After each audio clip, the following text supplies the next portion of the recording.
In today's video, we are going to be talking about the Space Wars Combat Patrol box. You are going to learn everything you need to know when it comes to piloting this particular Combat Patrol on the tabletop, and we are going to discuss whether this box is worth it for existing armies or for new players.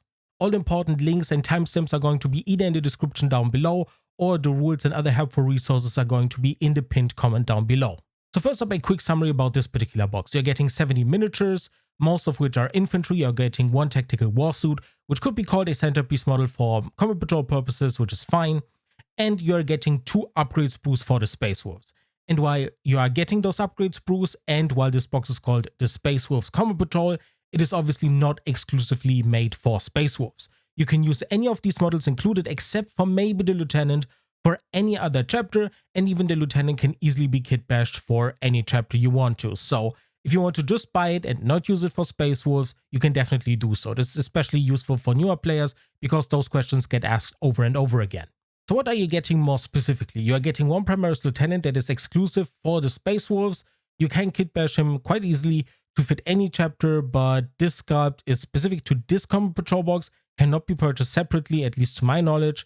And yeah, it's a Lieutenant with an axe, or in this case, in 10th edition, power weapon, a bolter, and some additional goodies. And then we have an Invictor Tactical Warsuit, which is a pretty big model, believe it or not, on a 90mm base. A lot of people don't like the design because of the cockpit. You can easily buy a 3D printed version and just cover it if you don't want to paint the additional pilot and so on. There are ways to make the Invictor look really cool, and once you've done that, it's a really great model. Then we have 10 Primaris Intercessors. They're your baseline. It's good to have them in some combat patrols. A lot of newer players are certainly going to appreciate having a baseline of Intercessors, and getting 10 of them here can be seen as a blessing or a curse, depending on if you're an existing player or if you're completely new to the hobby and this is your first box. If this is your first box, 10 Intercessors are excellent to have. Then we have 5 Primaris Reavers. These are a little bit, people are just not sure what to think about them. Rules-wise, they are not that great. Design-wise, probably some of the best Primaris units out there. And as a Space Wolves player, you have the added benefit of being able to play them as Hounds of Mordkai. Hounds of Mordkai are a little bit more appealing. They are not just Reavers, but they have some anti-cycle capabilities, and that makes them really interesting at least, and they are not that much more expensive. So Reavers, a little bit of a mixed bag, but design-wise, they are pretty damn cool. And then obviously you have access to those 2 Primaris Space Wolves upgrade sprues. They're fine. You can make use of the chainswords for any kind of chapter, and honestly, having a chainsword for your sergeants is pretty damn cool and always useful, because the chainsword is not a bad weapon at all. And while Power Fist would have been the preferred choice here, chainswords are definitely not a bad way to start to kit out your sergeants. So overall, this brings us to 455 points, which I consider to be decent these days. I would have preferred 500, but it is what it is. When it comes to its overall kind of usefulness, when it comes to upgrading it and so on, it's relatively easy. We're going to cover upgrades in a little bit, but the list itself is pretty decent. You're going to have an easy time using it for any kind of Space Marine chapter. You're going to have some great models in here, especially the Invictor Tactical Warsuit at a discount is great. And the new box, whenever the Space Wolves get their new codex or codex supplement, is going to be completely different and most certainly not going to contain any Invictor or anything of that scale. So if you're interested in somewhat bigger units, now is the time to kind of consider these older 9th edition combat patrols, because all of the new ones, if you take a look at the most recent ones, do not have any substantial vehicles. They do have some smaller transports or smaller vehicles here or there, but nothing the size of a Redemptor Dreadnought, a Repulsor Executioner, or models of that scale. Next up, let's take a quick look at the price and the savings. So as you know, GW increased the price as of the 10th of June, I think, and the prices for combat patrols have gone up by approximately £5, €5, $8, and so on. So you can see the prices here. It is a little bit annoying, especially for new players, because the boxes keep going up in price every single year. We've discussed it in a separate video. You can easily find it on the channel if you want to hear me talk about the price increases and what my stances on them are. But overall, the savings on the top are going to be without the upgrade sprues, and at the bottom are going to be with the upgrade sprues, in case you actually want to make extensive use of the Space Wolves shoulder pads and so on, and that kind of estimates the general value of this particular box for you. Now, when it comes to the baseline savings without the upgrade sprues, they're kind of pathetic, especially for the US. I'm not sure why that is exactly. that they are only sitting at 16%, but I've recalculated it multiple times and it seems to be correct. Then when it comes to the rest of the world, it seems to be approximately 22% of savings, which is kind of bad, but for the newer boxes, it's okay-ish, I guess. When you make full use of the upgrade spruce, on the other hand, you're sitting at approximately 32%, and I think this is actually decent, a little bit above average actually, and yeah, if you are going to play Space Wolves, this box is definitely worth it. If you're not going to play Space Wolves, and there is a single unit in this particular box that is not useful for your army, or that you don't like, I would not consider purchasing this particular box, because at that point you're not saving anything and you're just getting extra models that you don't like. You get extra upgrade spruce that you don't need, and in that case you can actually just go out there, buy the boxes that you need separately, maybe a little bit more tailored to what you actually need. Maybe you want to have 10 Reavers instead of just 5 and so on, and make more informed purchases that way. If you have use for the upgrade spruce, I think it's a really decent box. If you don't have use for the upgrade spruce, I would really consider whether you need all the models or whether you like all the models in this particular box.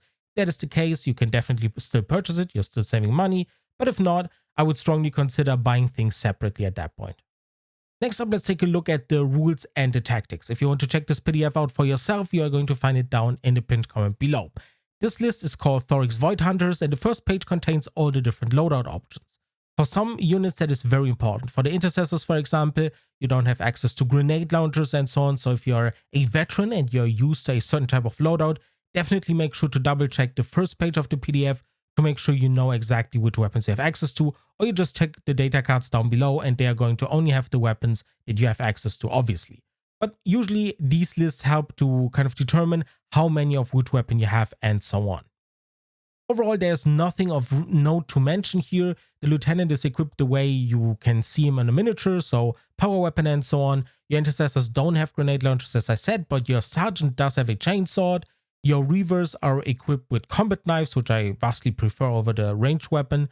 And then your Victor Tactical Warsuit is equipped with a twin Iron Hail autocannon instead of the Flamer version, however that one is called. So you have all the different options here, but we are going to talk about them once more once we get to the data sheets. So when it comes to the rules, you obviously have your army rule Oath of Moment. You pick one target and you can reroll the hit rolls for all your units against that target. Pretty basic, you're going to know exactly what it does, very easy to understand. Rerolling hit rolls is always useful. You can fish for crits if your unit actually benefits from them, and yeah, it's really all there is to say about Oath of Moment. Pick your targets carefully and you're going to have a great time with this one. Then we have our enhancements. We have a default enhancement and an optional enhancement. The first one, the default enhancement, is called Tireless Hunter. At the start of the first battle round, select one enemy unit. Each time the bearer makes an attack that targets that unit, add 1 to the wound roll. This one is okay, considering that your lieutenant does have decent weapons, especially the melee weapon can hit quite hard, and adding 1 to the wound roll can actually at times make you wound on 2s, which is very, very relevant. It is just one unit though, and you have to make the choice in the very first battle round. So if you miscalculate, if your opponent moves a certain awkward way, it is very possible that your lieutenant is never actually going to greatly benefit from this, outside of maybe for a couple of bolter shots or something. So it is not the best enhancement out there by any means. I would say it is subpar compared to some of the other ones, and I would probably give it like a 3 out of 10 if I had to put it on a scale. The problem here is that the optional enhancement is not much better at all. So the optional enhancement is called Ferocious. It reads, you can target the bearer's unit with the heroic intervention stratagem for 0 CP, and you can do so even if you have already used that stratagem on a different unit this phase. This means that you can kind of move, make movement shenanigans, get into melee combat, despite not getting charged and all that good stuff, and a lot of newer players are going to struggle to see the actual benefit of this particular stratagem. So whenever someone charges one of your units and you want to defend it, and if you're close to them with your entire unit of intercessors as well as with your lieutenant, you can then move into melee combat, and that way you're going to have a great time kind of pressuring your opponent and not giving them a free turn on your Invictor Tactical Warsuit or on your Reavers and just deleting them out of nowhere, but you're actually making them choose between your unit, basically the unit of your lieutenant, and the other target that you had there, and that way you can make some use out of this. And honestly, the heroic intervention stratagem also adds a little bit of movement, obviously, but overall, I think for newer players, Tireless Hunter is just way easier to understand. Just pick a unit, your lieutenant is a little bit better against them, that's that. Ferocious needs a little bit more finesse, a little bit more understanding of movement, of how melee combat works, which is the most complicated part of 40k in my opinion. And then you're going to kind of make a little bit more use out of this one. But honestly, both of these enhancements are a little bit and I would just go with Tireless Hunter if you don't want to think too hard about it. Then we have our two secondary objectives. We have Mighty Saga. At the start of the first battle round, select one enemy character, monster, or vehicle model. At the end of the battle, you score 8 victory points if that enemy model is destroyed. If that enemy unit was destroyed by your battle leader model, you score 12 victory points. This scales nicely with giving your battle leader an additional +1 to wound with the basic enhancement. So you're going to have a great lot of fun with this one. Honestly, this is a great secondary objective because it gives you the choice. Usually your opponent gets to choose whether they want to pick a vehicle or a character model and so on. This time around you get to choose. Admittedly, you get a little bit less or fewer victory points, but instead, you can just pick a squishy character that you know is going to have to get into melee if they want to kind of use their full potential, and then you can just chop them up for an easy 8 or 12 victory points. Your opponent is going to play a little bit against that. Obviously, they're going to try to move their target away from your battle leader, but I think that makes the game a little bit more fun, a little bit more spicy, and it makes your opponent play a little bit against your secondary objective, which I always find very entertaining and a lot of fun. Meanwhile, our optional secondary objective, Reaving Conquerors, wants you to score 3 victory points for holding at least one objective in No Man's Land and holding at least as many objectives in No Man's Land as your opponent does. For most missions, as you can see, that means that you have to hold one objective in No Man's Land. Considering you are playing Space Marines with a 3-up save and 4-up toughness and you have an Invictor Tactical Warsuit and so on, that should be very easily possible. So scoring at least 9 or maybe even 12 victory points with this one is quite realistic. So in summary, while the enhancements are not that good, the secondary objectives I would rate very highly, and both of them are going to be game changing for you and definitely make a huge impact on whether you're going to win the game or not. When should you pick Mighty Saga or Reaving Conquerors? That really depends on your opponent's combat patrol. Mighty Saga, I think it's definitely worth it if you are playing against a character model that has to get into melee, or a vehicle like a Death Dread from the old Orcs combat patrol that really needs to get into melee, and that way you are definitely going to score your 8 victory points because it is going to die eventually, or even 12 if you are lucky. Meanwhile, Reaving Conquerors I think is great against lists that just don't have a lot of bodies on the board, like for example the Grey Knights combat patrol, or anything that is not Chaos Demons or Tyranids, I guess. So if you're playing against a combat patrol that just doesn't have a lot of units, and it is struggling to hold objectives, maybe even the vanilla Space Marine combat patrol is a good example, then you're picking Reaving Conquerors and you're going to have a great time, maybe even scoring 12 to 15 victory points. It's a great secondary objective in that case. Next up, we are going to cover the stratagems. We have the Warrior's Death for 1 command point. This one basically allows you to fight on death on a 4-up in the fight phase and can be very useful if your Invictor Tactical Warsuit should die. And yeah, if you just want to have the chance to fight again, because strength 14 with a 3 damage profile is really nothing to scoff at, and getting another go with this particular weapon and loadout is going to be very, very relevant.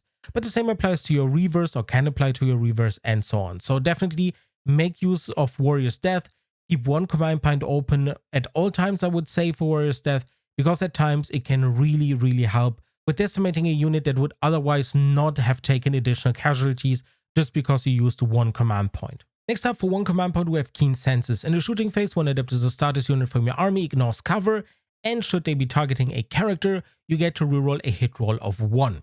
Now remember, this one doesn't stack or scale at all with your Oath of Moment, so ideally you would want to use this one against a character that has not Oath of Moment on themselves.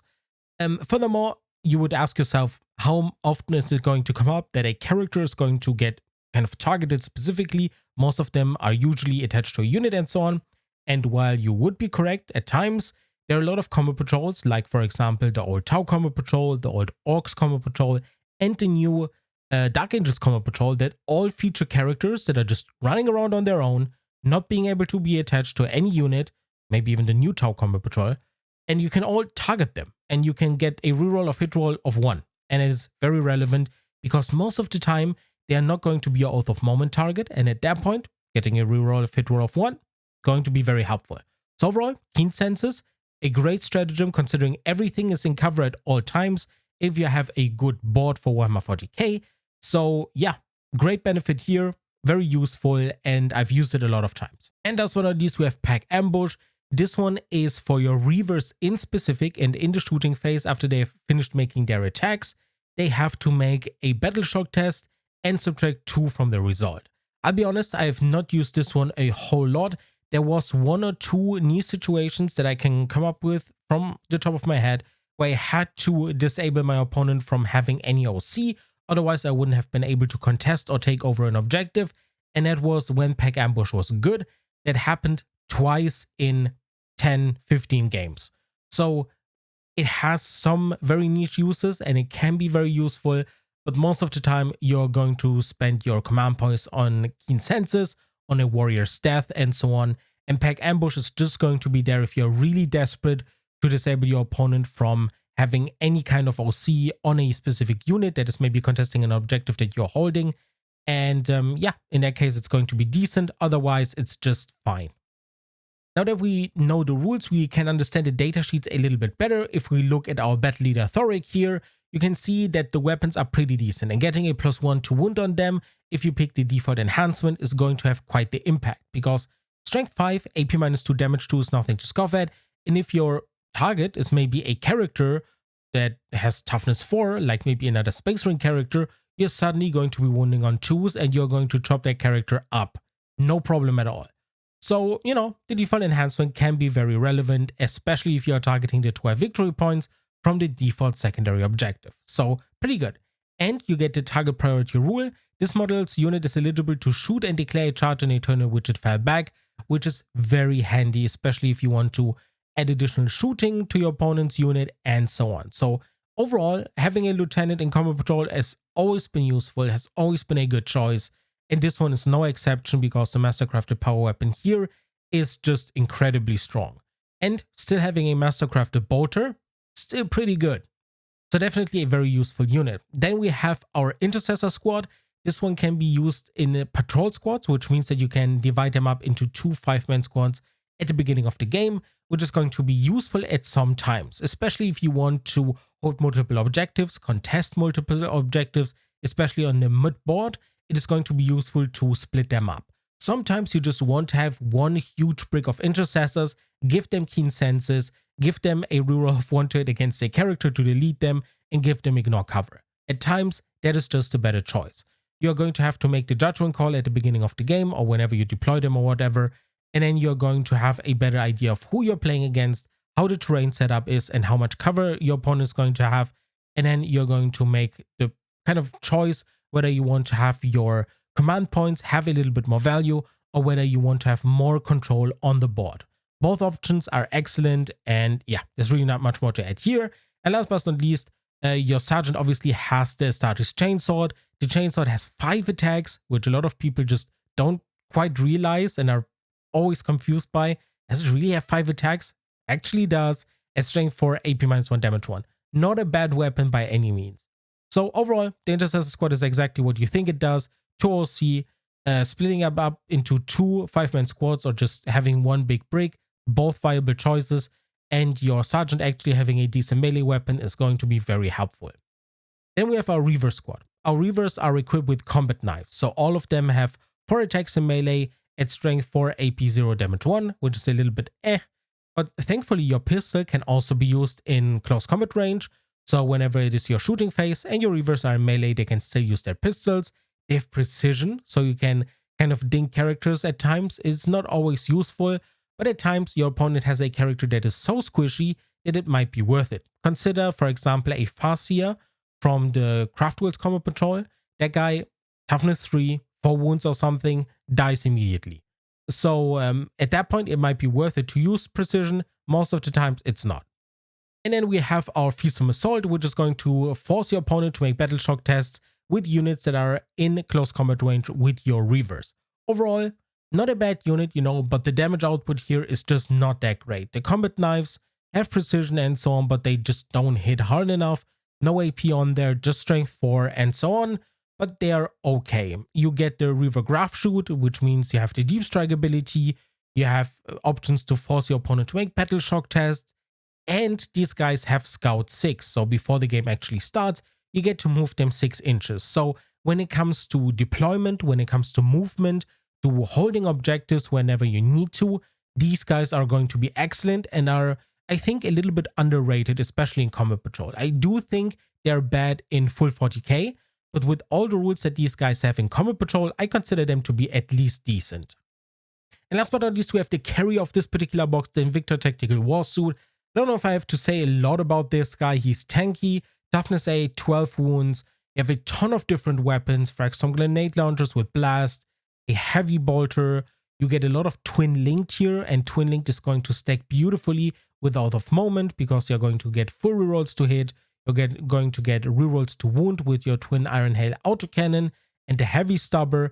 And the thing that a lot of people just don't realize, and I've mentioned it over and over again, but it bears repeating because you go into melee with this thing and you declare that your weapons are strength 14, AP -2, damage 3. That is crazy to people because there are some vehicles, especially for example looking at the Drukhari and so on, that you're going to be wounding on 2s with these guys. And your Invictor Tactical Warsuit has a decent chance to just take out squishier vehicles and elite infantry in one sweep. And it's just insane to think about. And it's not all. That thing explodes, obviously, Deadly Demise Q3, but it also has a Scout 8 move and a 8-inch move basic. That is incredibly fast. Contesting objectives with these guys is a ton of joy because it still has OC4. It's not crazy or anything, but you can definitely hold objectives with these guys. And yeah, the Invictor Tactical Warsuit, highly underrated, mostly because of its design. As I said, 3D print, a cockpit cover, and it's a great looking model. And when it comes to the rules, it's really intimidating on the battlefield. Now that you know the rules and some basic tactics for the Space Wolves Combat Patrol, let's cover a couple of other financial things. For example, is it worth it to buy this Combat Patrol twice? That is the question I get probably asked the most out of any question when it comes to most Combat Patrol reviews. And for this particular box, I would say it is probably not the best idea. Having the same lieutenant twice is a little bit you obviously have use for them. They're not kind of characters, named characters or anything. You can use them up to 3 times and that's fine, but I still wouldn't consider it to be too useful. There are just so many lieutenant scouts out there that having the same one twice is a little bit weird. Then you have 20 intercessors, which is not horrible or anything, but also far from ideal. You're going to get intercessors in every battle force in the future, in a ton of other different combat patrols. So if you want to spice it up a little, you're definitely going to get your intercessors somewhere down the road at some point. You're going to buy a battle force, another combat patrol, and there are going to be some intercessors in there. So getting another 10 in here is not that necessary. Then you're getting 5 additional Reavers or Hounds of Mordecai, so you get 1 full unit of them. I think that's fine. That's not a bad choice by any means. I like the Hounds of Mordecai if you're going Space Wolf specific. If you're just going for regular Reavers, having 10 of them just in your back pocket, just, you know, if you want to run them in a casual game or for a Crusade campaign or something, they're definitely fun to use for those cases, and having 10 of them is absolutely fine. Nothing to complain about here. And having 2 Invictor Tactical Warsuits is just a matter of preference. Do you like them design-wise? Do you think that you are going to make a lot of use of Phobos units, of Scout move, and so on? Because if you like how they play, they are definitely good to have multiple times, and they kind of also fill the same niche as Dreadnoughts. So if you wanted to run maybe a couple more Dreadnoughts, so a few Invictor Tactical Warsuits alongside Redemptor Dreadnoughts and so on, that would definitely look really cool, and having 2 of them is not bad. But overall, I would say it is not worth it to buy this box twice. Just buy this one once and then make use of the plethora of other Combat Patrol boxes that the Space Marines have access to, or you just wait for Christmas time and then you're going to guarantee get at least 1 Space Marine battle force, usually even multiples. So when it comes to value boxes and Space Marines, you're always going to get your fill. And yeah, it is just not necessary to buy the same Combat Patrol twice, especially one that is designed like Space Wolves one, which is not 100% ideal for what the Space Wolves want and not 100% ideal for any kind of gameplay style because, you know, the Hounds of Mordecai Reavers are Phobos units, so is the Invictor Tactical Warsuit. Intercessors are just regular intercessors. They could have put infiltrators in here, then we would have had a theme, which would have been really cool, but it is what it is. I would argue against buying this twice. Now, what other combo patrols would I mix together with the Space Wolves combo patrol box? I would probably say the Blood Angels combo patrol is pretty okay. There are not a lot of combo patrols that feature a lot of melee units, funnily enough. The Blood Angels combo patrol does have aggressors. Then you have the new Dark Angels combo patrol, which does have some Blade Guard veterans, but that is more or less it. Now, thankfully, if you're watching the video somewhere around the time period when it releases, you're still going to have access in some places for the new Space Marine Battle Force. I say new, it's the 2023 one. That particular Battle Force is at least still available in Europe. I don't know how it's looking over in the US, but it should be still available there as well. And if you wanted to add to your Space Force, and if you don't mind going all Primaris, those are definitely great. Now, if you wanted to go for a 1000 points list that I played, for example, that is a little bit more Space Force specific, here is an example list. The idea here is to add a little bit of spice for your first 1000 points game when it comes to your melee capabilities. And obviously the Space Wolves are a little bit more melee focused. So we added a captain with jump pack together with a full 10-man squad of assault intercessors with jump pack. They work very well for the Space Wolves and are a ton of fun to use. Then you have a Wolf Lord on Thunder Wolf together with Thunder Wolf Cavalry. These are probably the most infamous units right now for the Space Wolves. Very strong, very points efficient, super durable, and together with your Wolf Lord, they are going to do a lot of damage and get their points back in no time. And it's more or less the entire list. It is very simple of an upgrade. You get 4 additional units basically. You get the Thunderwolf Cavalry, the Wolf Lord, Captain with Jump Pack, and Assault Intercessors with Jump Packs. And that's that. It's a fun 1000 points list. You could definitely consider going even more Space Wolves if you wanted to. But for now, I would hold my horses and wait maybe for an update like the Dark Angels received earlier this year. So maybe we get a similar refresh for the Space Wolves down the road. Last but not least, I wanted to talk about my predictions when it comes to the new Space Wolves Combo Patrol. And considering that there is a very real possibility that we get a huge refresh for the Space Wolves similar to the release for the Dark Angels, I would still consider the Dark Angels Combo Patrol to be the kind of through line for all future combo patrols that are for Space Marines. So there are no new units from the Dark Angels Codex in there. So for the Space Wolves, it is going to be very similar. They are going to try to keep the new Space Wolves box as generic as the Dark Angels one. So even if you get new Thunderwolf Cavalry or that kind of stuff, and new Wolfguard Terminators and so on, they are not going to get featured in a combo patrol box. That is just 99% certain. So what we are going to probably get are some assault intercessors, maybe a captain, and so on. And that's going to be that. I don't think there's going to be anything really notable in here. I would really hope that we get to see some assault intercessors in combat patrols because they are great for melee chapters. The Blood Angels one could use some assault intercessors as well. Other than that, I'm not really sure what GW could put in there. Maybe some Terminators. But then again, if they are going to release Wolfguard Terminators, do you really want vanilla ones? So predicting here is not that easy. They're just going to make it as vanilla as possible, maybe throw in some Outriders and so on and call it a day. And with that, I hope this video was insightful and helpful. If you have any questions at all, drop them down in the comments below. If you have any friends that want to start Space Wolves, definitely consider sharing this video with them. And yeah, if you found it helpful, definitely consider subscribing, leaving a comment, and helping the channel out by checking the links down in the description below if you want to follow me over on social media. Or support me by becoming a channel member and getting access to these kinds of videos a little bit earlier, or supporting me on Ko-Fi or Patreon. Thank you so much for watching. I see you in the next one. Take care.